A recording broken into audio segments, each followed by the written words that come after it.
And without further ado, what you guys have been waiting for, I'm a huge fan. Leenda Dong is a Vietnamese-Canadian content creator, director, and editor of her own comedy skits, who uses her unique voice to reach millions. Leenda's comedic sketches are about women's issues, Asian culture, and relationships that resonate with a global community. She started creating content on YouTube, which led her to garner a TikTok following of over 17 million in just a few months, too. Please give a warm welcome to Leenda Dong. Hello. Thank you for introducing me. Oh, okay. All right. Hi, everyone. My name is Leenda Dong. I am a content creator. I'm on Instagram, Facebook, and on TikTok. If you guys haven't seen me before, I like to make comedic skits on YouTube and all that stuff, and I like to just basically be silly. And so a little bit about me. I am the youngest out of 3 sisters. My parents immigrated from Haiphong, a city in Vietnam, to Canada. And the middle photo is the first time I went to LA for the first time, which really changed my life. The last photo is me in high school. Basically, I wasn't really good in high school. I was like a C+ student. When it comes to like arts, I was like pretty good at that. So that's what made me stick with it. So how YouTube started. So back then when I was in high school, there wasn't a lot of Asian representation in media. So for movies, I only remember like Lucy Liu. And so when YouTube happened with Ryan Higa, Kev Jumba, Michelle Phan, Wongfu Productions, I was super inspired by their stories. And it was really cool to see them make videos and share their ideas. And I wanted to do that too. And so how did YouTube start? All right, so for them, because I was watching them as a fan, they were all very relevant, and that's why I followed them. So they had relatable content, which is creating authentic stories that entertains, inspires, and/or educates. And the 3 key points are connecting with emotions. So having the audience resonate with the video in terms of feeling happy or encouraged or inspired. And so I would say for me, Michelle Phan was Vietnamese, and it really inspired me seeing another Vietnamese woman up there as well. And for Wongfu Productions, they connected with just being vulnerable and sharing their stories about like heartbreak and dating.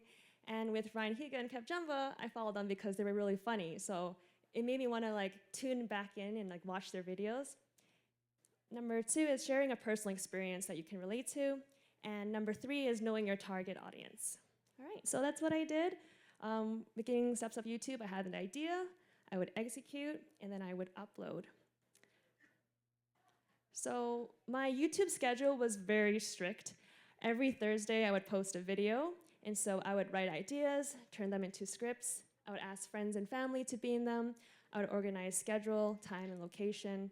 It was 6 to 10 hours to act, direct, and film on set, and then editing would be 3 p.m. to 7 p.m., and then I would break, and then 9 p.m. to 4 a.m., which was every day for me, which was pretty crazy. And then I would post my content. So I had a 5-year plan, which really helped me just map out my goals. And so my goal was to hit 1 million subscribers on YouTube, which is a very big goal. And so every year, every month, to every week, to every day, on my calendar, I would have milestones that I would hit. So it really made me really focus that I wanted to get this. And so 5 years later, I was able to have a YouTube play button, which I was really happy about. Thank you. I'm totally downplaying just how it happened, but honestly, blood, sweat, and tears. I wouldn't have done it without my amazing management team. Click now, right there in the middle. Right? And so, yeah. So those 5 years was just literally an incredible experience. I was able to do a lot of awesome things and go to amazing events and really able to build my brand and open like a merch line. And so with all that, I've done YouTube for quite some time, for 5 years, and I got to a stage where I was like super burnt out. And I started because I had a passion for it. Like I loved creating content, I loved making people laugh and starting comedy. But I'm like, okay, now I kind of wanted to venture into something else. So April 7th, 2020 was when I said goodbye to my YouTube channel which is literally my baby, but I'm like, okay, I'm gonna take that risk. And I don't know, I had faith that I could probably try something else on social media. And so this is how TikTok started. All right, so during this TikTok time was my quarantine time. And so during 2020, I was basically locked in my room, didn't see my friends. I took it super hardcore. Like I was wearing a mask, face mask, and there's the first photos like making Dalgona coffee. Such a fail. I don't even know what that was. I got a stomachache right after. The middle photo is me when I would go outside. I think I took this photo at the bank. And then the third photo, I got really like into DIY crafts. So I tried to make an air conditioning. And you can see such a fail. I don't know. I was honestly, pandemic days makes everyone crazy. So I was basically going crazy during pandemic, talking to myself. And so my friends were like, hey, you should try TikTok. So given this time, I wasn't really doing anything after I like quit YouTube. And they're like, you should go on TikTok. And I'm like, okay, what's that? I was like, what is TikTok? I'm like, I cannot do that. I can't dance. And then for the other one, like a lot of guys were posting like thirst traps. So they're like seducing the camera. So I think trying TikTok, I'm like, okay. I tried to do all of that, which is so embarrassing. So basically, when I was trying to kind of copy the other creators, like dancing and like thirst traps and all that stuff, it did not work at all. And I'm like, damn, okay, back to the drawing board, what can I do? For me, I'm very proud of who I am. I'm proud of being Vietnamese. And so I made an audio called What Asian Are You? And so basically it's a transition where it says, you know, what Asian are you? And so it got really popular and it was trending. And I was able to hit 165,000 followers. And I was like super excited because I'm like, wow, I'm actually able to do TikTok now. Like that's super cool. Like from quitting YouTube, I can do TikTok. And I was like super pumped and excited. And then hate comments. Let's just say I was not prepared. This is like a Gen Z app, and they are ruthless. Like, I'm a millennial. I was like, oh, what the? So basically, so another YouTuber took another TikToker took one of my videos, and he posted on his channel. He had almost 1 million, given I had only 100,000 here. And so he basically said, women aren't funny, and had my video next to him. I know, I was like, what the fuck? I'm like, I just started, like, what the heck is going on? This is so unfair. And so his comment sections was like thousands of hate comments, cringe, get off TikTok, who is this girl, all that stuff. It was like super nasty. And like I was, during quarantine, I'm like home by myself. So I'm like reading this comment. So it really got to me like mentally, because I wasn't seeing my friends. I wasn't really out and about to distract myself. And so I was like, literally, well, TikTok, I don't want to do that anymore because that's just like so traumatizing. Because his fans also came to my account, started commenting in every video that I did as well. So I was like, okay, I don't want to do this anymore. So I set aside 3 months. I was just off TikTok. And I'm super grateful for my friends and supporters for being there because they told me to get back onto TikTok and try again. Which I'm just like, well, you saw what happened when I tried. Like, it was not fun. But then my friend was like, hey, you know, you've always done comedy, and I really feel like you can go back out there. So I was like, okay, fine, I'll try it again. But this time I wanted to be just an alter ego. I wanted to be someone where there'd be elements of me, but also someone who can be positive and strong, because at that time I was not feeling any of that at all. So I made a very positive character and persona, which her name is Fuckbic on TikTok. And so yeah, her name is, it's called Fuckbic, all right, by the way. But so basically, yeah, I just wanted someone who's like uplifting, positive, confident, and just at that time, just someone who is just strong during the time of quarantine for myself. And so this basically is literally elements of me. Like I'm always in my scrubs and hoodies and sweatpants and all that stuff. So it's like I would wake up and just make videos and just comment on random things. And so my schedule was I would post every single day. I posted 3 days in the afternoon. I used trending songs, specific hashtags, and I jumped on trends, but I made it my own. And slowly from there, I was growing And so if I quit, I would be at 100,000. But if I kept going, which is now today I'm at 17.8 million on TikTok. Thank you. So yeah, hopefully this inspires you that don't quit because there's so many amazing things you can do. All right, and so when I think of like, those hate comments, because we all do, and I think in any profession, there's always someone who just, just bad vibes. I always think of this comment. Your videos helped to survive first lockdown. You made me smile when I hadn't strength to do it. Thanks for your videos. So I'm like, that's so touching, that's so sweet. So I think of this every time I have a negative comment. Kind of like cancels it out. I make really random content, and so this actually hit 14 million in one day. I have no idea why, but basically the idea behind this was, I was like, that would be funny if I had balloon boobs, and where can I do it in such a serious, ridiculous place? I'm like, oh my God, the gym. So I went to the gym, in a public gym, and there are people around, and I'm like, I'm gonna just do it, and hopefully, just because when you're creating content, the camera sees you, right? They don't really see everyone else in the background. And so yeah, people were staring, but I'm like, nope, I'm doing it for the content. That's what you gotta do. And this next video is something that I did on my YouTube that hit almost 1 million. I had this moment replayed in my mind of how we're gonna meet, what it would be like now. Yeah, so I used to make emotional, emo stuff.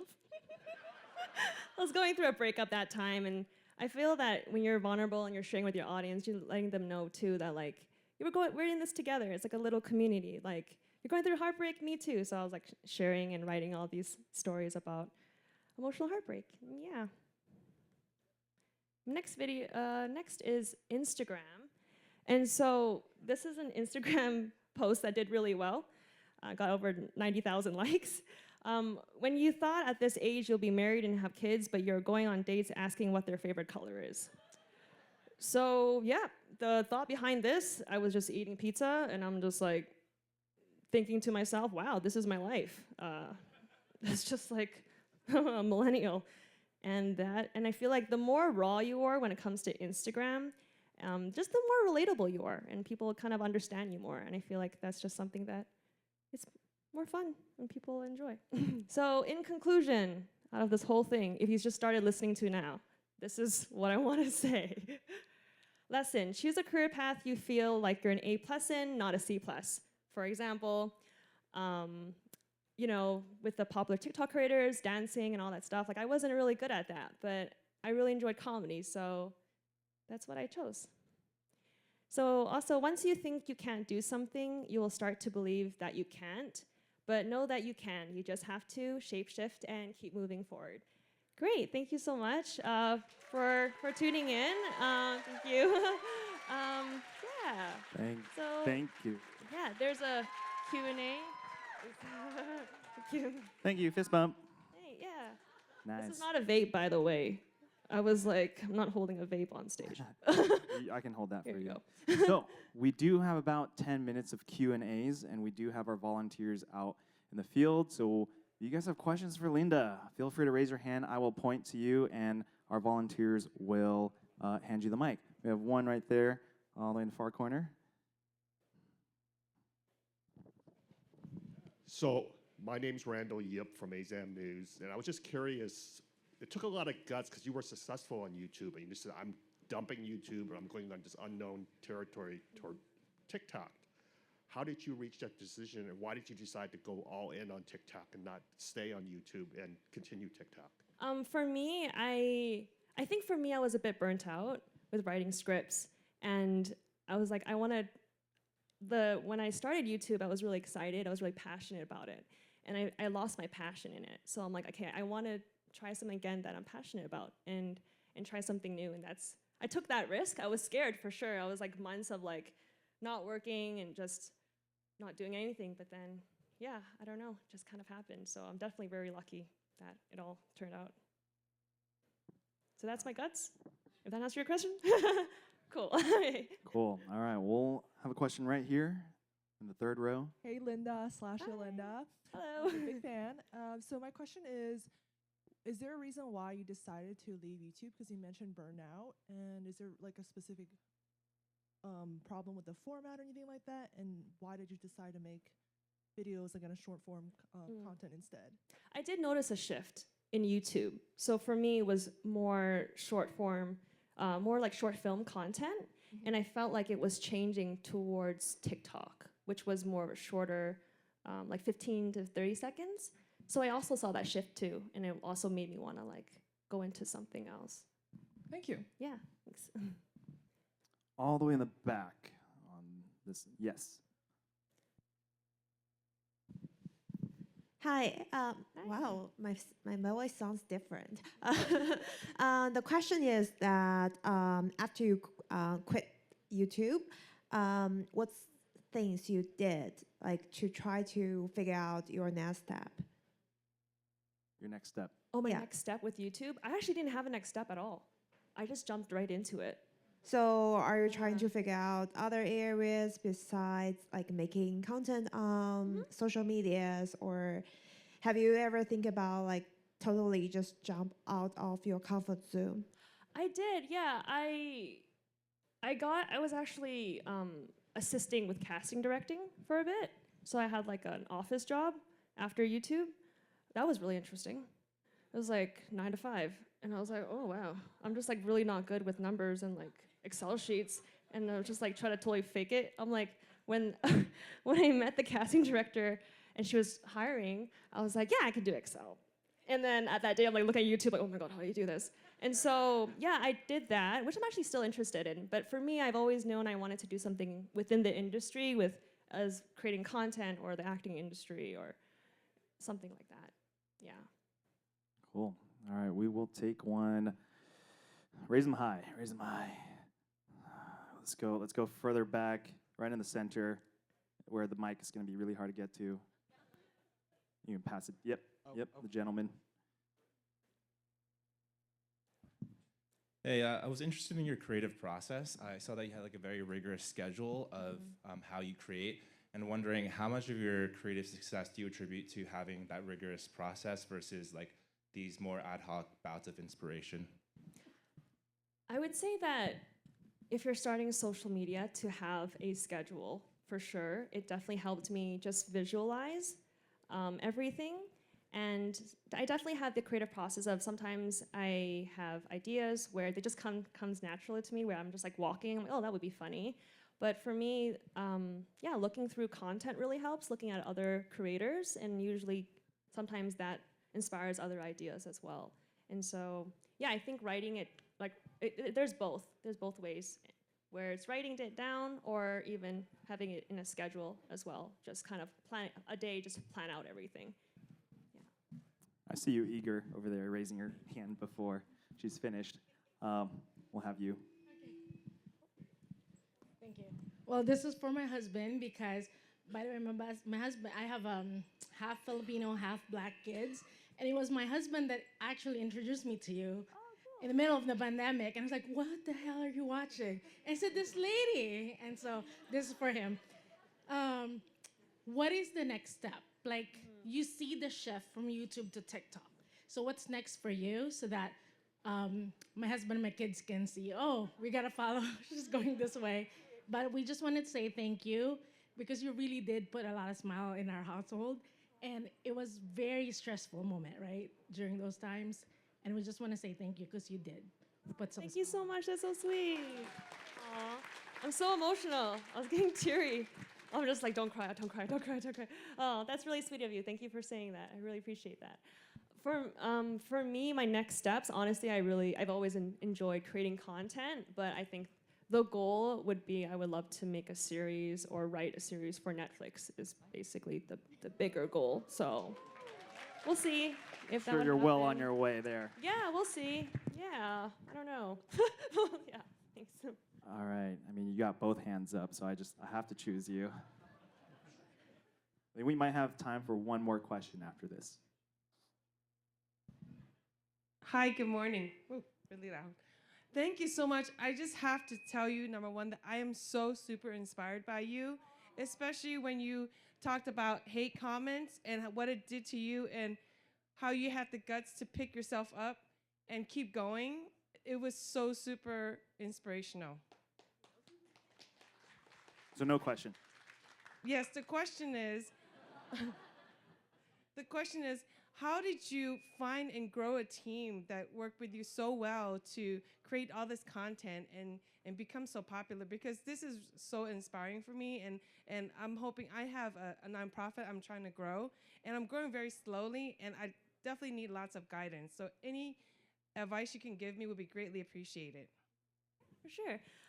Yeah, for example, before I started YouTube, I was like a huge fan of a lot of the creators. And I think being a fan first of the app and researching, reading the comments seeing the creators and all that stuff, it really kind of tuning in. I think understanding the language would really help with posting content for your company.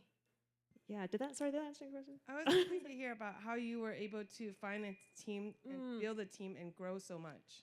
Okay, yeah, we'll have a fabulous team. Mylin, can also ask her as much as well too. Honestly, she guided me so much through the process on the business side, and creatively, I would say would just be always doing your research, seeing what other creators are doing helps. Thank you. All right, we'll do one last question over here, right in the center. This channel, right there. Yep. Hey, how's it going? Just wondering, what's been your favorite memory in terms of all your content creation? Memory. Biggest highlight. I'm like goldfish memory. Biggest memory. TikTok memory. Oh, I think hitting my first million was pretty happy for me, because I was like, fuck yeah. Oops, sorry.